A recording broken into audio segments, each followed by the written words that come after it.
gallery. Thank you so much.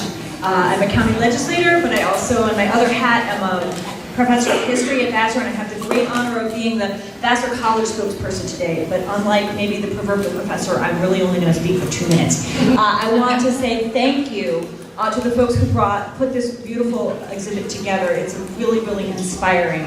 My colleague Elliot Schreiber and Tracy Holland and their students who engaged with these books and who brought us these art and these messages of peace. And also Monica Church, who did an amazing job of putting this together, and Tom Pacho and the Creative Arts Across the Disciplines Project, housed in the Dean of Faculty Office. All of these are the folks who really brought you this exhibit, and it's going from here to a number of local schools. So different schools will have a chance to, so lots of students all over the city of Poughkeepsie and town of Poughkeepsie will have a chance to see this art and reflect on it.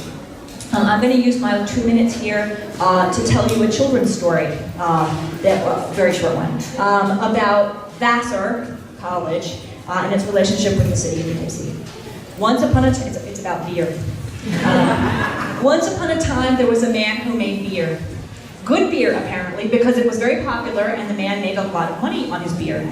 And as he got older, his friends persuaded him that he should use his money to build a college for women in the town where he lived, and it was a very radical thing at that time to educate women to the degree, literally to the degree that Vassar was planning to do. And he said, yes, what a great idea. But as he looked around for a place to put his college, he said, our town is on the Hudson River, and there are too many sailors down by the waterfront. And the parents of our students will be nervous about that. So we should put our college way far away beyond the edge of the city and build a wall around it to keep the Vassar girls safe from the outside world. Those of you who drive by Vassar will see some vestiges of that architecture, right? Which was very much about making sure that the college would be way away from the sailors on the waterfront in a sort of bucolic location, and that the Vassar girls would be safe from prying eyes. In fact, they even grew some special shrubbery at some point because they had a problem with the young women exercising and people showing up to watch. And so they just tried, and I can sympathize sometimes with what they needed to do to keep privacy and protection.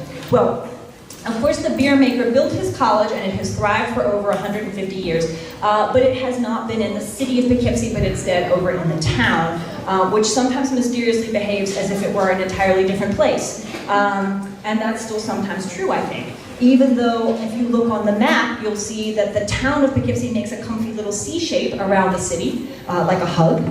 And even though a hawk flying overhead could never tell where the city ends and the town begins. And even though I think, frankly, we'd all better stick together because there is no one else in the entire world who ever remembers how to spell Poughkeepsie. So those of us who live in the city of Poughkeepsie and the town of Poughkeepsie had better stick together. But the story does have a happy ending because there's no wall around Vassar anymore. We still do have that big kind of formidable front gate, but it's a far more open and welcoming place. And of course, being way far away beyond the edge of the city is not so far away anymore. And we now have more and more frequent bus service that gets people from Vassar to here and back. And I think this exhibit, the point of this story is that this exhibit here today is one of many signs that even though Matthew Vassar may have been a little bit timid about his students' relationship with the city and his college's relationship with the city, times have changed, and that's not the case anymore. And Vassar's entering a new era of engagement, partnership, of commitment between the college and this beautiful city, and one that we hope will foster education and mutual understanding throughout our beloved community of Poughkeepsie, starting in this library. So I'll just end with 2 brief quotes from 2 of the inspiring books that you may have already learned about or you will learn about as you see the exhibit. The first is from The Frog and the Stranger by Max Veltius. "You shouldn't hang out with that filthy rat," said Duck. "Why not?" asked Frog. "Because he's different from us," said Duck. "Different," said Frog, "but we're all different." I love that quote. I wish I had that when my son was 2.